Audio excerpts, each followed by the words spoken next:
Selamat datang di siaran gaib.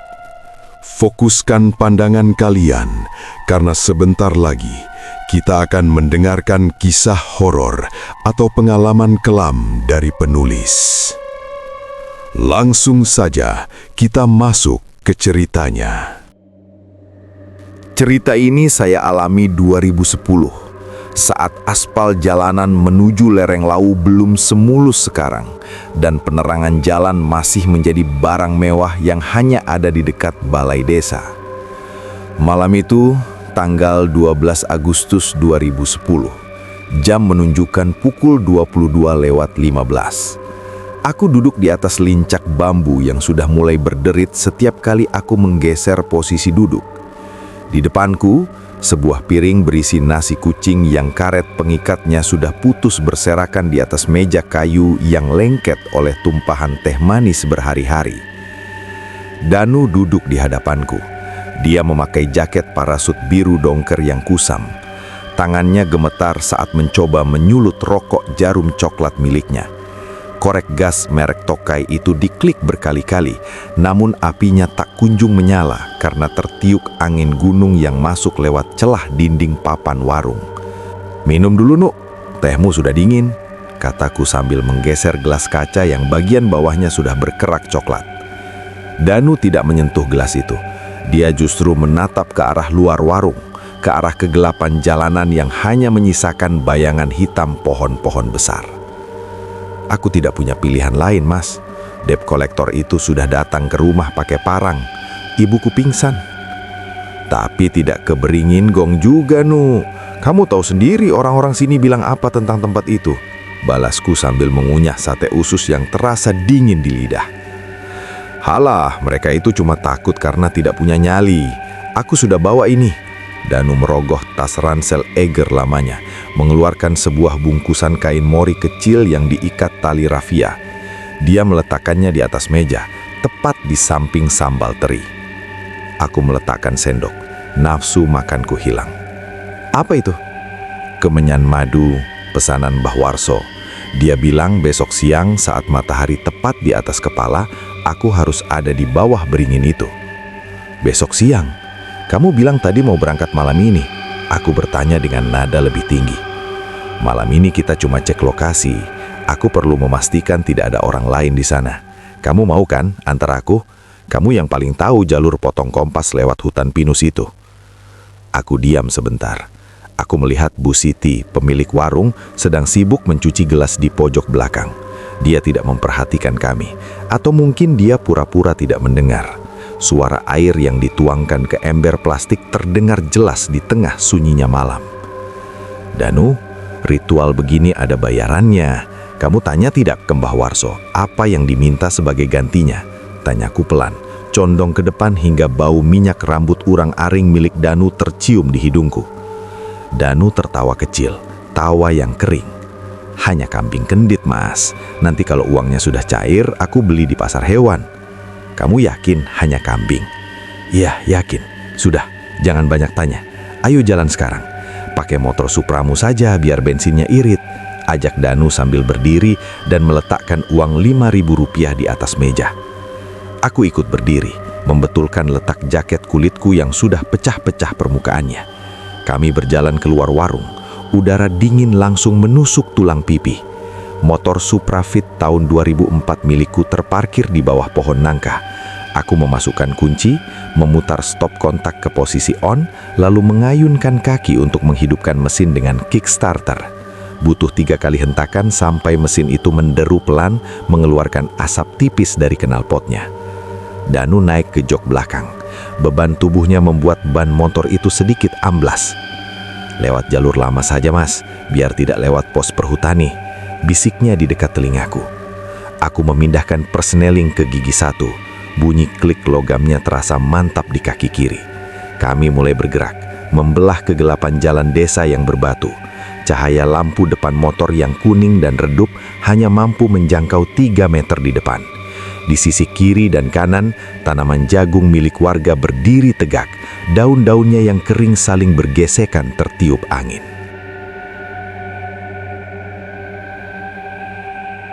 Jam 23.40, Motor aku parkirkan di pinggir jalur setapak yang sudah tertutup rumput gajah.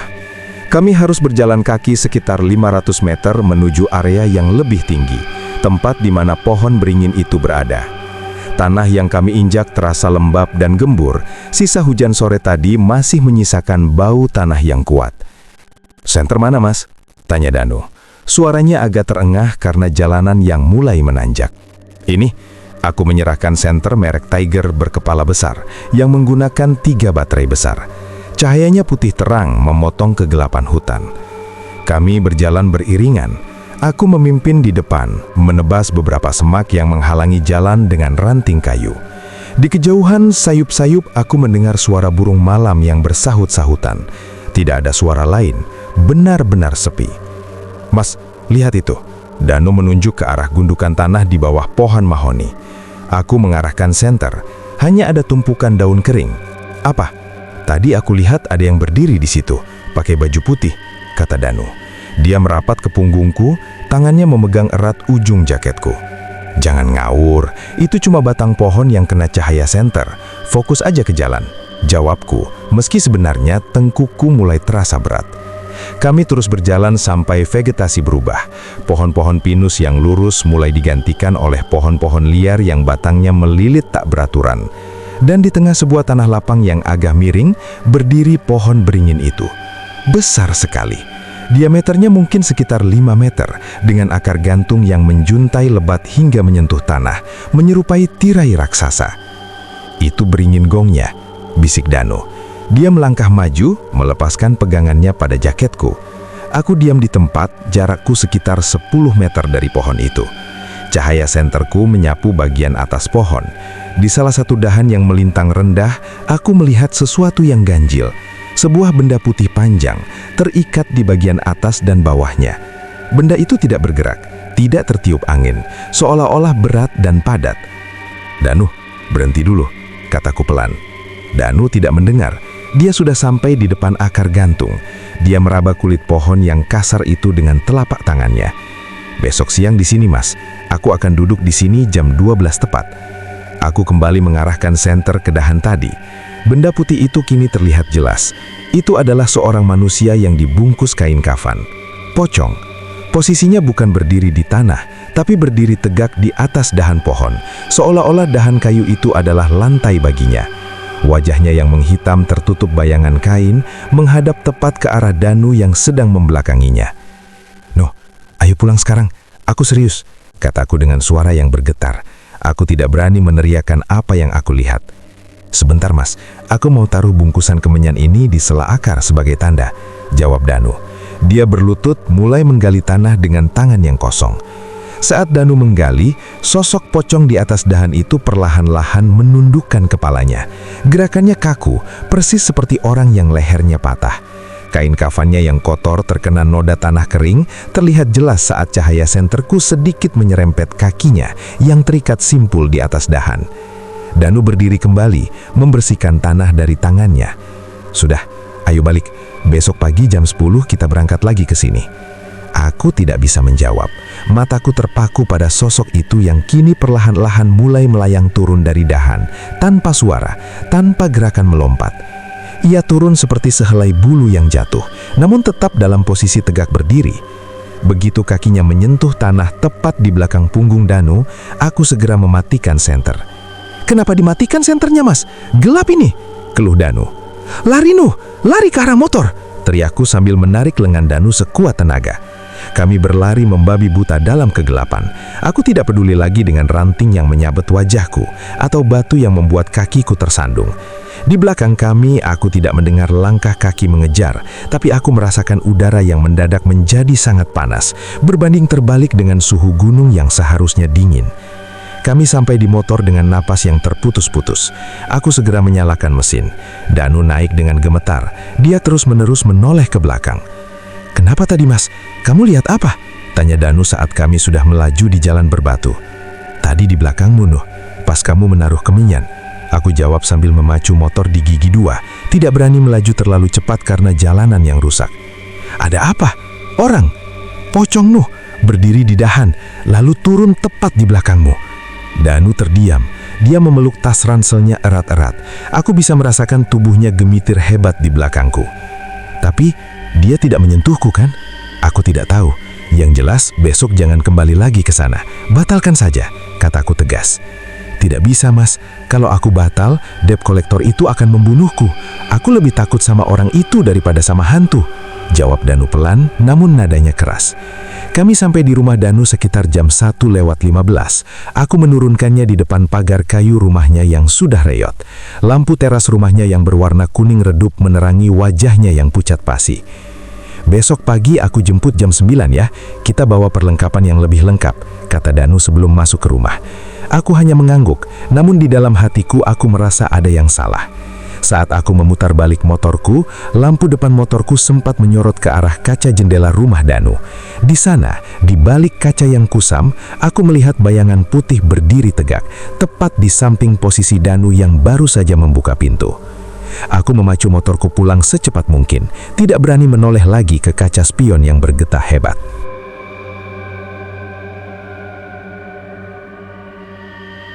Jam menunjukkan pukul 9:10. Aku memarkirkan motor Supra Fit di depan rumah Danu.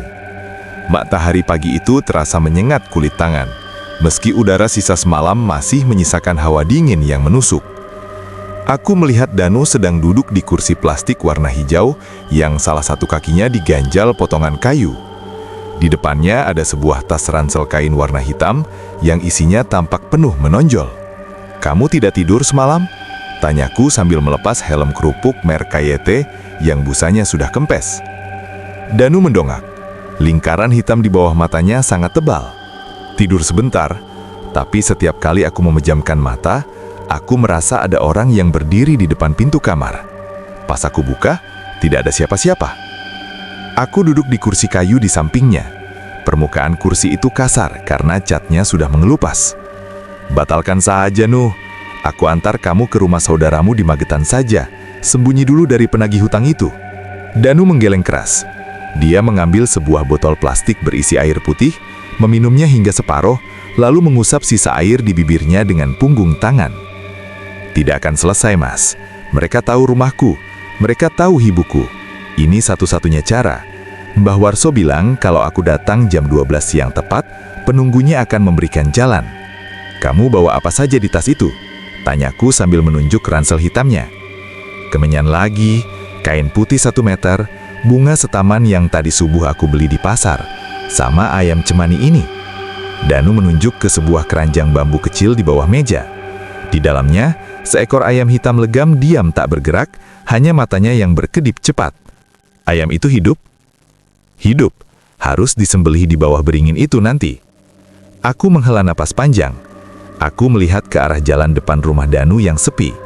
Hanya ada seorang petani yang lewat membawa cangkul di pundaknya. "Jam berapa kita berangkat?" "Sekarang saja, biar tidak terburu-buru. Jalur yang semalam itu licin kalau kena embun yang baru menguap," kata Danu sambil berdiri.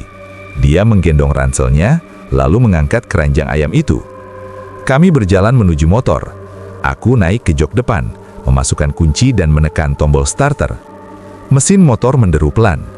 Danu naik di belakang. Posisi duduknya agak miring karena membawa keranjang ayam di pangkuannya. "Sudah semua?" tanyaku memastikan. "Sudah. Jalan, Mas." Kami keluar dari halaman rumah Danu. Jalanan desa tahun 2010 itu masih penuh lubang yang hanya ditambal tanah dan batu koral. Aku harus ekstra hati-hati menjaga keseimbangan motor agar keranjang ayam yang dibawa Danu tidak terguncang terlalu keras. Di sisi jalan, pohon-pohon jati meranggas, menggugurkan daun-daun coklat yang hancur terlindas ban motor kami. Kami melewati balai desa yang sedang sepi. Hanya ada 2 orang perangkat desa yang sedang merokok di teras. Jam di pergelangan tanganku menunjukkan pukul 9.45 saat kami mulai memasuki perbatasan hutan pinus. "Mas, pelan sedikit. Ayamnya mulai berisik," kata Danu. Aku menurunkan kecepatan. Memang benar. Ayam di dalam keranjang itu mulai mengepakkan sayapnya, menimbulkan bunyi gesekan bambu yang tajam. Aku menepi sebentar di bawah pohon mahoni besar.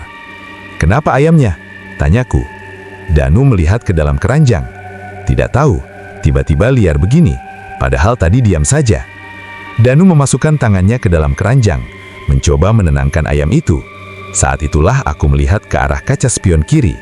Di kejauhan, di tikungan jalan yang baru saja kami lewati, aku melihat sosok putih berdiri di pinggir semak-semak. Jaraknya mungkin 50 meter. Sosok itu diam, tegak, dan sangat putih di bawah terik matahari pagi. Aku segera buang muka. Aku tidak ingin Danu panik. "Ayo, cepat jalan lagi, Nu. Keburu siang." "Iya, sudah tenang ini ayamnya," sahut Danu. Kami melanjutkan perjalanan. Tanjakan semakin curam. Mesin motor Supraku mulai meraung berat di gigi soto. Bau kampas kopling yang terbakar mulai tercium. Danu turun di beberapa bagian jalan yang terlalu terjal untuk membantu mendorong motor. Peluh mulai membasahi dahi dan lehernya. Kami sampai di lokasi parkir darurat yang sama dengan semalam pada pukul 10.35. Matahari sudah mulai tinggi. Cahayanya menembus celah-celah daun pinus, membentuk garis-garis putih di udara yang berdebu. Suasana sangat sunyi, bahkan suara serangga hutan pun tidak terdengar. Hanya hembusan angin yang menggoyang pucuk-pucuk pohon. "Kita tunggu di sini atau langsung ke beringin itu?" tanyaku sambil menyandarkan motor di batang pohon tumbang. "Langsung ke sana saja, aku mau menyiapkan tempatnya," jawab Danu. Dia tampak lebih tenang sekarang, atau mungkin dia sedang menekan rasa takutnya. Kami berjalan kaki mendaki jalan setapak yang semalam terasa begitu menyeramkan. Di siang hari, tempat ini terlihat berbeda. Semak-semak yang semalam tampak seperti tangan-tangan hitam, kini hanya kumpulan tanaman merambat biasa. Namun, semakin dekat kami dengan beringin gong, udara terasa semakin berat. Bukan dingin, melainkan pengap, seperti berada di dalam ruangan tertutup tanpa ventilasi. Begitu kami sampai di tanah lapang tempat beringin raksasa itu berdiri, aku langsung berhenti. Pohon itu tampak luar biasa besar di bawah cahaya siang. Akar-akarnya yang menggantung terlihat seperti tirai-tirai tebal yang menyembunyikan bagian tengah batang pohon. Danu berjalan menuju sisi timur pohon, tempat dia menggali tanah semalam. Dia meletakkan ranselnya di atas tanah yang datar, lalu mengeluarkan kain putih dan membentangkannya sebagai alas. "Mas, tolong ambilkan air di botol itu," pinta Danu. Aku memberikan botol air putih. Danu mulai menata bunga setaman di atas kain putih. Dia juga mengeluarkan kemenyan madu dan sebuah korek api kayu. Jam menunjukkan pukul 11.15. "Masih lama, Nuh. Kamu mau mulai sekarang?"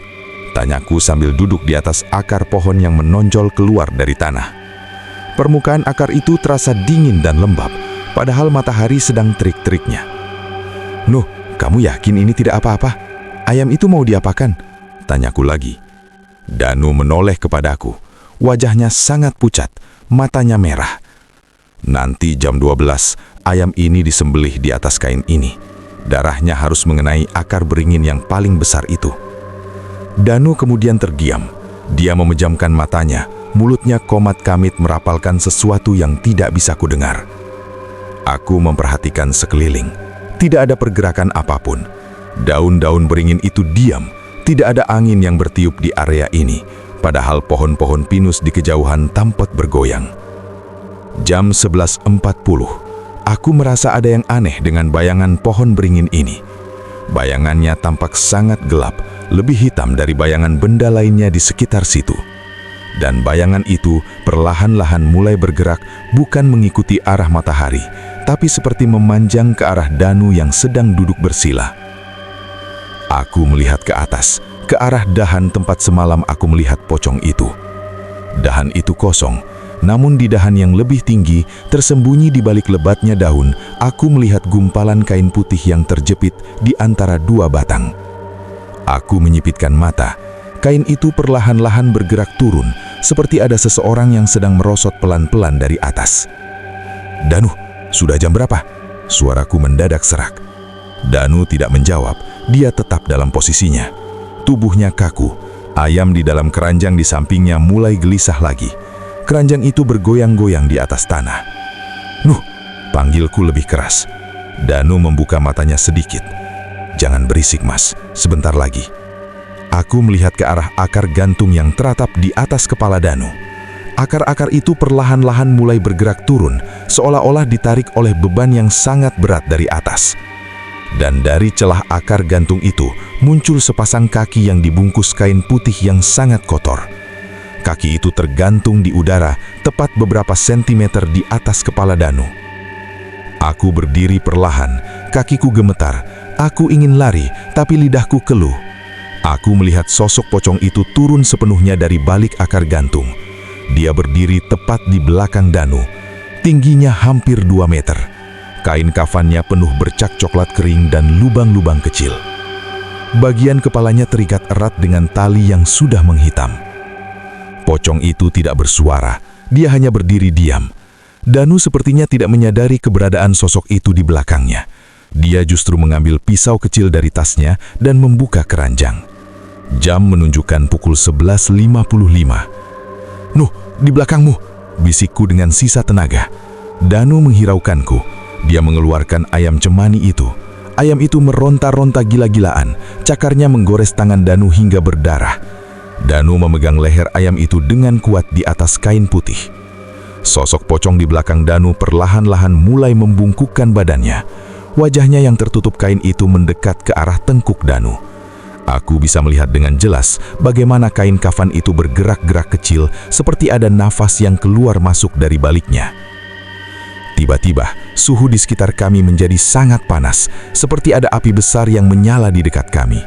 Aku berkeringat hebat, Danu juga tampak kepanasan, bajunya basah kuyup oleh keringat.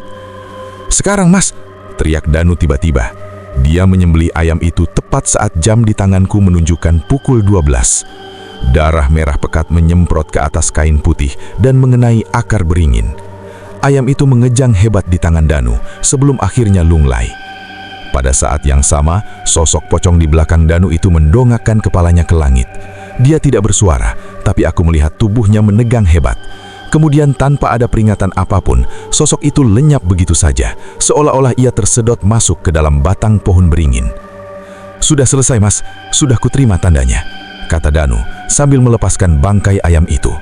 Dia menatapku dengan tatapan yang sangat asing, tatapan yang bukan milik Danu yang aku kenal. "Tanda apa, Nuh?" tanyaku dengan nafas memburu. Danu tidak menjawab, dia hanya menunjuk arah akar beringin yang terkena darah ayam tadi. Akar itu perlahan-lahan menyerap darah tersebut hingga bersih, tidak meninggalkan bekas merah sedikit pun di permukaannya. "Ayo, kita pulang sebelum matahari condong ke barat," ajak Danu sambil membereskan barang-barangnya dengan gerakan yang sangat cepat dan efisien. Aku mengikuti Danu dari belakang dengan perasaan was-was. Kami berjalan menuju motor. Namun saat aku baru saja menaiki motor, aku menyadari satu hal yang membuat jantungku hampir berhenti. Di jok belakang motorku ada noda tanah berbentuk lingkaran, seolah-olah ada sesuatu yang baru saja duduk di sana sambil menunggu kami kembali.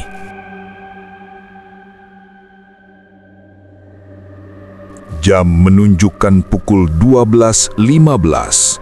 Matahari tepat berada di atas kepala, menciptakan bayangan yang tegak lurus dengan benda-benda di bawahnya.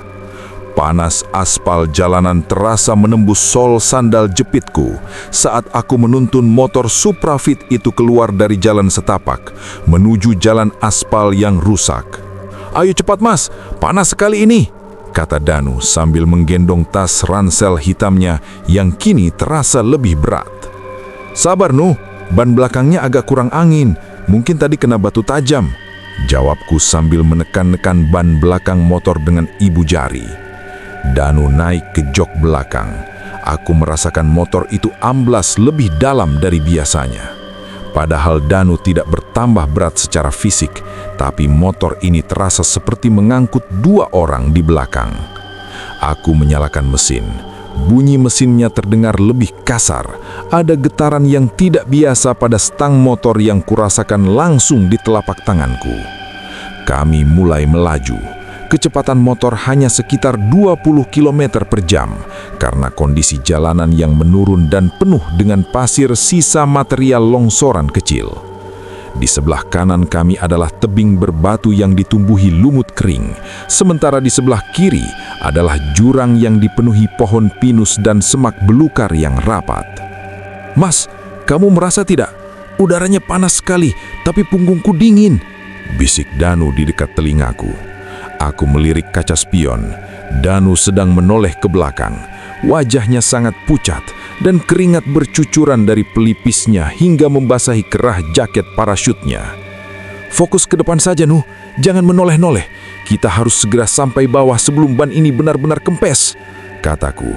Aku memegang stang motor dengan sangat kuat sampai buku-buku jariku memutih. "Aku merasa ada yang memegang pundakku, Mas. Tangan dingin, kaku," kata Danu lagi. Suaranya mulai gemetar. Tangannya yang memegang behel motor terlihat kencang sekali. Urat-uratnya menonjol. "Itu hanya perasaanmu saja karena habis ritual tadi. Jangan dipikirkan," balasku, mencoba menenangkan. Padahal aku sendiri merasakan motor ini oleng ke kiri dan ke kanan, seolah-olah ada beban yang bergeser-geser di belakang. Kami melewati sebuah tikungan tajam yang dikenal warga sebagai tikungan gong. Di sana terdapat sebuah beringin kecil di pinggir jurang. Saat motor melewati pohon itu, mesin motor mendadak berbet, tersendat-sendat seolah bensinnya tidak mengalir lancar. "Mas, mesinnya kenapa?" tanya Danu panik. Dia mulai menggerak-gerakkan badannya, membuat motor semakin tidak stabil. "Diam, Nuh, jangan banyak gerak. Aku lagi jaga keseimbangan," teriakku. Aku mencoba menarik tuas kopling dan menurunkan gigi ke posisi 1. Namun tuas rem depan terasa sangat keras saat aku tarik. Aku melihat ke arah bawah, ke arah roda depan. Di sana, di antara celah garpu motor, aku melihat kain putih kotor yang melilit as roda. Kain itu terseret di aspal, mengeluarkan bau kain lembab yang terbakar karena gesekan. "Mas, lihat ke spion, lihat ke spion!" berteriak Danu histeris. Aku tidak mau melihat, tapi mataku secara refleks melirik ke kaca spion kiri. Di atas bahu Danu, tepat di belakang kepalanya, muncul pucuk ikatan kain kafan yang menghitam. Ikatan itu bergoyang-goyang mengikuti irama motor. Sosok itu ada di sana, duduk di antara aku dan Danu, atau mungkin memeluk Danu dari belakang. "Danu, pegangan yang kuat, kita tidak boleh berhenti!" Aku berteriak sekeras-kerasnya. Aku memutar gas dalam-dalam. Mesin motor meraung, mengeluarkan asap hitam dari knalpot. Kami melaju kencang di turunan. Rem belakang aku injak berkali-kali, namun terasa blong. Pedal remnya masuk terlalu dalam tanpa ada hambatan sama sekali. "Mas, remnya blong, Mas!" Danu menarik-narik jaket kulitku. "Lepas, Nuh, jangan tarik jaketku!" Di depan kami ada sebuah bus antar kota yang sedang menanjak lan. Jalannya sempit. Aku mencoba mengarahkan motor ke sisi kanan jalan, mendekat ke arah tebing agar bisa menggesekkan badan motor untuk mengurangi kecepatan. Namun setir motor terasa terkunci. Aku mencoba membelokkan ke kanan dengan seluruh tenaga lenganku, tapi stang itu tetap lurus menuju jurang. Aku melihat tangan Danu yang memegang pundakku. Bukan tangan Danu, tangan itu dibalut kain putih yang kusam dan jari-jarinya tidak terlihat, hanya bungkusan kain yang menekan pundakku dengan tenaga yang luar biasa kuat. "Allahu Akbar!" aku berteriak. Motor menghantam tumpukan batu di pinggir jalan dengan kecepatan tinggi. Kami terpental. Aku merasakan tubuhku melayang di udara sebelum akhirnya menghantam semak-semak tajam di lereng jurang. Pandanganku babur, telingaku berdenging sangat kencang. Aku terbangun dengan posisi telentang di atas tanah yang dipenuhi duri tanaman salak hutan. Rasa sakit yang luar biasa menusuk punggung dan kaki kiriku. Aku mencoba menggerakkan tangan. Ujung jariku menyentuh tanah yang basah oleh darahku sendiri. Aku menoleh ke samping. Motor Supra Fit milikku tersangkut di batang pohon pinus sekitar 5 meter di atasku. Roda depannya masih berputar pelan, mengeluarkan suara gesekan logam yang halus. "Danu," panggilku parau. Suaraku hampir tidak keluar karena tenggorokanku terasa kering dan penuh debu. Aku merangkak perlahan, menyeret kaki kiriku yang terasa patah. Aku melihat Danu tergeletak sekitar 3 meter dari posisiku. Dia tengkurap. Jaket birunya sudah robek besar di bagian punggung. "Nuh, bangun Nuh." Aku mendekatinya. Saat aku sampai di sampingnya, aku membalikkan tubuh Danu perlahan. Danu masih bernafas, tapi matanya melotot menatap ke atas. Mulutnya menganga, penuh dengan tanah dan daun kering. Dia tidak bicara, hanya suara erangan kecil yang keluar dari kerongkongannya. Aku melihat ke arah kakinya. Kaki Danu tidak terluka parah, tapi di pergelangan kakinya ada bekas lebam hitam yang melingkar sempurna, seolah-olah dia baru saja diikat dengan tali yang sangat kencang. "Mas, dia di sana," bisik Danu sangat pelan. Jarinya yang gemetar menunjuk ke arah atas, ke jalan aspal tempat kami jatuh tadi. Aku mendongak. Di pinggir jalan, di atas pembatas jalan yang hancur, sosok itu berdiri. Pocong itu berdiri tegak menatap kami dari ketinggian. Di bawah sinar matahari siang yang sangat terang, sosoknya terlihat sangat nyata. Kain kafannya yang kotor tertiup angin gunung yang kencang.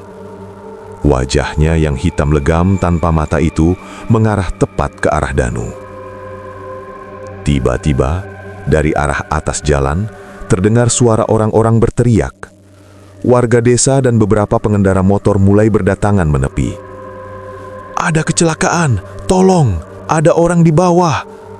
teriak seorang pria dengan logat Jawa yang kental. Aku melihat sosok pocong itu perlahan-lahan mundur menuju kegelapan di bawah pohon beringin yang ada di seberang jalan. Dia tidak menghilang secara tiba-tiba. Dia berjalan mundur dengan gerakan kaku sampai sosoknya tertutup oleh lebatnya daun-daun beringin. Beberapa warga turun ke jurang untuk mengangkat kami. Mereka menggunakan tandu darurat dari bambu dan sarung. "Sabar Mas, sudah aman. Kamu masih hidup," kata seorang bapak tua berbaju batik usang sambil memegang tanganku. "Teman saya Pak, Danu," kataku sambil menunjuk Danu yang sudah mulai digotong oleh 3 orang pria dewasa. Bapak tua itu melihat ke arah Danu, lalu melihat ke arahku dengan tatapan yang sulit diartikan. "Tadi kalian dari atas ya, habis dari beringin gong?" Aku tidak menjawab. Aku hanya memejamkan mata saat mereka mulai mengangkat tubuhku. Kami dibawa ke puskesmas terdekat. Danu selamat secara fisik, tapi sejak hari itu, dia tidak pernah bicara lagi. Dia hanya duduk diam di teras rumahnya setiap hari, menatap ke arah Gunung Lawi dengan pandangan kosong.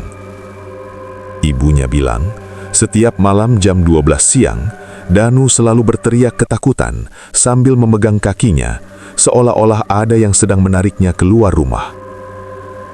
Aku sendiri mengalami cacat permanen di kaki kiriku. Setiap kali hujan turun dan udara menjadi lembab, aku sering mencium bau kemenyan madu di dalam kamarku.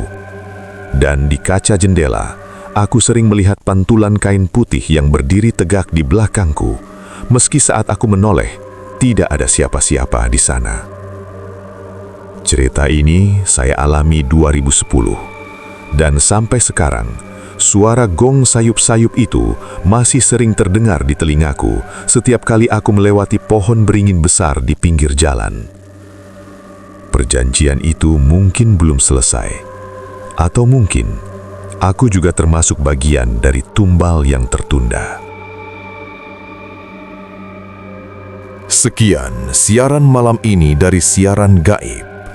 Jika kamu menyukai cerita horor dan pengalaman mistis, jangan lupa kembali di episode selanjutnya. Karena tidak semua yang gaib ingin tetap tersembunyi.